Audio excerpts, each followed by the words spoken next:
वालेकुम। कैसे सब स्टूडेंट्स? आई होप आप सभी ठीक होंगे। आज मैं चैप्टर नंबर 10th क्लास का चैप्टर नंबर 17 उसका लेक्चर नंबर 6 टोटल जो आपके हो चुके हैं प्रीवियस लेक्चर से इंक्लूड करके चैप्टर नंबर 15 के आप चैप्टर नंबर 6 स्टार्ट करने जा रहे हैं। चैप्टर का नेम है बायोटेक्नोलॉजी। आज का हमारा टॉपिक है फर्मेंटेशन इन बायोटेक्नोलॉजी। पीछे आपको प्रीवियस लेक्चर के अंदर मैंने थोड़ा बहुत फर्मेंटेशन के बारे में बताया था कि फर्मेंटेशन होती क्या है। आज हमें देखना है कि फर्मेंटेशन को बायोटेक्नोलॉजी में कैसे यूज़ किया जा रहा है। फर्मेंटेशन को बायोटेक्नोलॉजी के अंदर सबसे पहले हम डिफाइन करेंगे कि इसकी लिमिट्स क्या है, इसकी डेफिनेशन क्या है बायोटेक्नोलॉजी के अंदर। जैसा कि production of any product by mass culture of micro organism का मैस कल्चर जहाँ पर वर्ड आ जाए, कल्चर का मतलब लैब होता है, लैब टेक्निक। आपने माइक्रो ऑर्गेनिज्म का मैस कल्चर लेना है, उसको यूज करके कैसे अपने डिजायर्ड प्रोडक्ट बनानी है, इसे आप क्या कहते हैं? This is called fermentation in biotechnology. पहले ये समझा जाता था बायोटेक्नोलॉजी का यूज जस्ट केमिस्ट्री के अंदर एक केमिकल रिएक्शन, बाद में पता चला बायोलॉजिकल रिएक्शन होते हैं माइक्रो ऑर्गेनिज्म की वजह से है, यानी है केमिकल रिएक्शन लेकिन वो माइक्रो ऑर्गेनिज्म की वजह से है, सो ये बायोलॉजिकल प्रोसेस भी है। अब देखते हैं इसकी एप्लीकेशन क्या है, इसका इस्तेमाल कहाँ पर है। इसको हम यूज कर रहे हैं maximum growth of organism for production of desired product. आप अपनी डिजायर्ड प्रोडक्ट के लिए ऑर्गेनिज्म का मैक्सिमम यूज कर रहे हैं, अपनी पसंद के प्रोडक्ट के लिए ऑर्गेनिज्म का मैक्सिमम यूज कर रहे हैं, ये इसकी एप्लीकेशन है। फिर ये मैंने लिखा हुआ food and beverages were produce. सबसे पहले इससे जस्ट फूड पैदा होती थी और बेवरेजेस जिसे आप मशरूब का नेम देते हैं वो बनते थे जस्ट। फिर आहिस्ता आहिस्ता इस टेक्निक के जरिए बहुत सारे इंडस्ट्रियल केमिकल्स भी बने। दैट्स मीन आज बायोटेक्नोलॉजी की वजह से हम बहुत सारे इंडस्ट्रियल केमिकल्स भी बना रहे हैं, वो लास्ट पर हम डिस्कस करेंगे यहाँ पर इंडस्ट्रियल प्रोडक्ट के अंदर सारी बात। फिर नेक्स्ट इसी तरह हमने डिस्कस करना है इससे हम यूज़ कहाँ कहाँ पर कर रहे हैं। सबसे पहले मैंने लिखा हुआ फर्मेंटेड फूड। आप माइक्रो ऑर्गेनिज्म को यूज़ करके फूड की फर्मेंटेशन कर रहे हैं और ये फूड ज़्यादा न्यूट्रिशियस है, यानी इसके अंदर न्यूट्रिएंट कहीं ज़्यादा होते हैं आमतौर पर, इसमें टेस्टियर भी ज़्यादा है और डाइजेस्टिबल भी ज़्यादा है, यानी इसका टेस्ट भी अच्छा होता है, न्यूट्रिशन भी अच्छी होती है और ये डाइजेस्ट भी, हजम भी आसानी से हो जाती है। फिर नेक्स्ट है हम इसको यूज़ कर रहे हैं प्रिजर्व फूड। फूड को महफूज करने के लिए, खुराक को महफूज जिन तरीकों से आप करते हैं, and it lower needs of refrigeration. आपको कोई भी चीज़ है उसे महफूज करने के लिए टेम्परेचर सूटेबल देना पड़ता है, जिसके लिए आपको फ्रिज की ज़रूरत है, रेफ्रिजरेटर की ज़रूरत है, जबकि फर्मेंटेशन के लिए किसी रेफ्रिजरेशन की ज़रूरत नहीं है। That's mean it will preserve the food without refrigeration. Food को ठंडा किए बिना उसे क्या कर देती है, महफूज कर देती है। फिर इससे पहले जो आपको प्रोडक्ट मिल रही है that is serial product. Serial का मतलब ऐसे अजनासदार फसलें जिनके अंदर कार्बोहाइड्रेट्स बहुत ज़्यादा, जिनके अंदर शुगर्स बहुत ज़्यादा होते हैं, उन्हें आप सीरियल प्रोडक्ट का या सीरियल्स का नेम देते हैं। आप ब्रेड बना रहे हैं, ब्रेड किससे बनता है? Wheat dough. वैसे राई फ्लोर का जो डो होता है उससे ब्रेड बनती होती है। अगर आप मेरी रोटी को डिस्कस कर रहे हैं तो वो किससे बनती है? व्हीट डो से बनती है। डो किसे कहते हैं? बेसिकली जिसे आप कहते हैं फूला हुआ खमीरा। आपने व्हीट का आटा लेना है, गंदम का आटा लिया, उसके अंदर माइक्रो ऑर्गेनिज्म डालना है जिसका नेम है स्कैरोमाइसीस सर्विसियाई, एक यीस्ट, एक फंजाई है। इस फंजाई को आपको यूज़ करना है किसके साथ? लैक्टिक एसिड बैक्टीरिया के साथ। लैक्टिक एसिड बैक्टीरिया है और स्कैरोमाइसीस सर्विसियाई क्या है? फंजाई है। आपने इन दोनों का कल्चर यूज़ करना है। इन दोनों के कल्चर की मदद से आपने व्हीट डो प्रिपेयर करनी है। उस व्हीट डो से आप क्या बना रहे हैं? ब्रेड बना रहे हैं। ये तो थी सीरियल प्रोडक्ट। फिर आगे डेयरी प्रोडक्ट। डेयरी का मतलब होता है रिलेटेड टू मिल्क। यानी ये मिल्क से रिलेटेड होती है, आपने इन प्रोडक्ट को कैसे गेन करना है। अब चीज और यगर्ट इसे हासिल करना है। यगर्ट दही को कहा जाता है और चीज किसे कहा जाता है, आपको बेटर पता है, पनीर को कहा जाता है। आप इससे चीज भी गेन कर रहे हैं और यगर्ट भी गेन कर रहे हैं। कैसे? चीज के अंदर आपने मिल्क प्रोटीन, जिसका मैंने नेम लिखा हुआ है, that is called casein. Milk protein साइजन।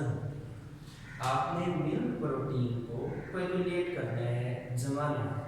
इस प्रोटीन को जमा कर आप क्या हासिल कर रहे हैं, चीज, जिसे हम कहते हैं पनीर। इसी तरह नेक्स्ट मिल्क प्रोटीन के ऊपर आप बैक्टीरिया का भी इस्तेमाल करते हैं, जिसका नेम है लैक्टिक एसिड। आपने जो मिल्क प्रोटीन को जमाया है, माइक्रो ऑर्गेनिज्म कौन सा यूज किया है, बैक्टीरिया, जिसका नेम क्या है, लैक्टिक एसिड।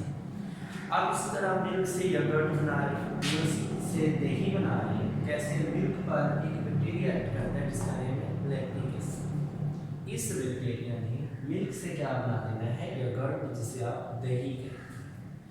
फिर नेक्स्ट है फ्रूट एंड वेजिटेबल प्रोडक्ट भी आप गेन कर रहे हैं, उनको भी आप प्रिजर्व कर रहे हैं। कैसे कर रहे हैं? आप अचार बनाते हैं, पिकल बनाते हैं, सॉल्ट यूज करते हैं और साथ में जिसे जैसा कि आप कह रहे हैं, आप सिरका यूज करते हैं, विनीगर यूज करते हैं।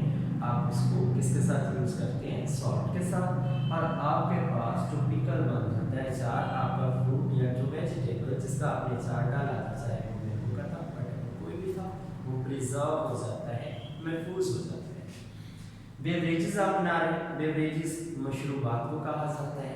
ये आप कैसे बना रहे हैं? सबसे पहले आपने सीरियल ग्रेन लेने, उस ग्रेन को, यानी कोई भी ग्रेन जिसका मर्जी ले लें, जैसा कि लेमन माल्ट है, जैसे आप लेमन को ले लें, और पीस माल्ट है, आप पीस को ले लें। इसी तरह आपके पास व्हीट माल्ट भी हो सकता है। सबसे पहले आपने सीरियल ग्रेन को लेना है, फिर माल्टेड करना है उसे। वर्ड माल्ट का मतलब क्या है? किसी फ्रूट को पहले भिगोना, भिगोकर उसका जूस निकालना, उसका नेक्टर निकालना, इसको माल्टिंग कहते हैं। आपने कोई भी सीरियल फ्रूट लिया, उसको पहले भिगोकर रखा, भिगोने के बाद उसका जूस निकाला। या फिर आपने सीरियल ग्रेन लिया, उसे पहले माल्ट किया, भिगोया, भिगोने के बाद उसे ड्राई किया, ड्राई करने के बाद उसको ग्राउंड किया, उसको पीसा, पीसा तो आपको क्या हासिल हो गया, पाउडर।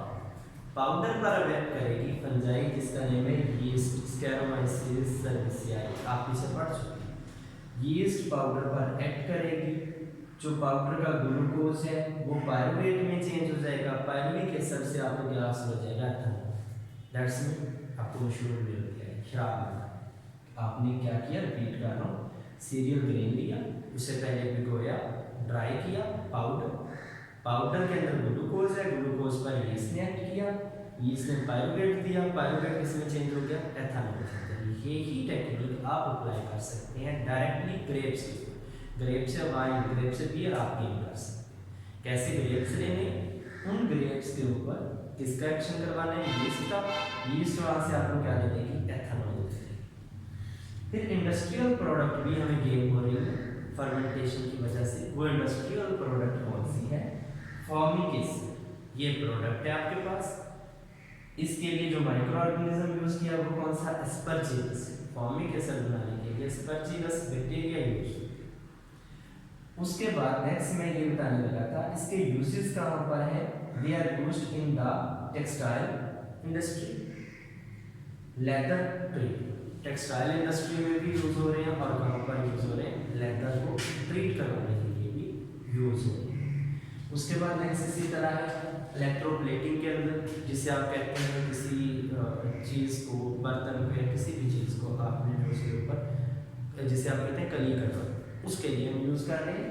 रबर इंडस्ट्री के अंदर लैटिक्स कहा जाता है, माया, लैटिक्स इंडस्ट्री के अंदर भी ये क्या हो रही है, रबर इंडस्ट्री के अंदर भी हम इसी का इस्तेमाल करते हैं। फिर इसी तरह एथेनॉल प्रोडक्ट है आपके पास, इसके के लिए माइक्रो ऑर्गेनिज्म जो यूज होता है वो सेक्टोमाइसिस है, ये एज अ सॉल्वेंट यूज होता है। इसका यूज है एथेनॉल का प्रोडक्शन ऑफ विनेगर, सिरका, विनेगर कहा जाता है सिरके, ये सिरका बनाने के लिए आप इसको यूज करें। उसके बाद बेवरेजेस, आप इससे को मशरूब साजी के लिए भी, मशरूबात बनाने के लिए भी यूज करें।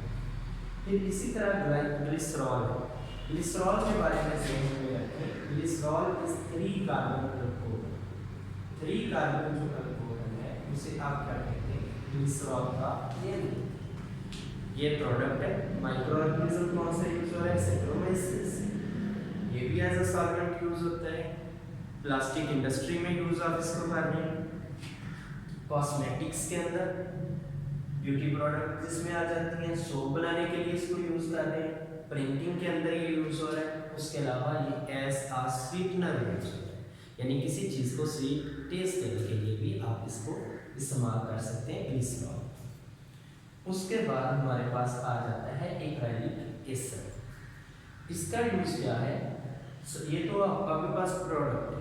माइक्रो ऑर्गेनिज्म जो यूज किया वो बेसिलस बैक्टीरिया है। बेसिलस क्या होते हैं, बेसिलस बैक्टीरिया होते हैं। आप बैक्टीरिया को यूज कर रहे हैं,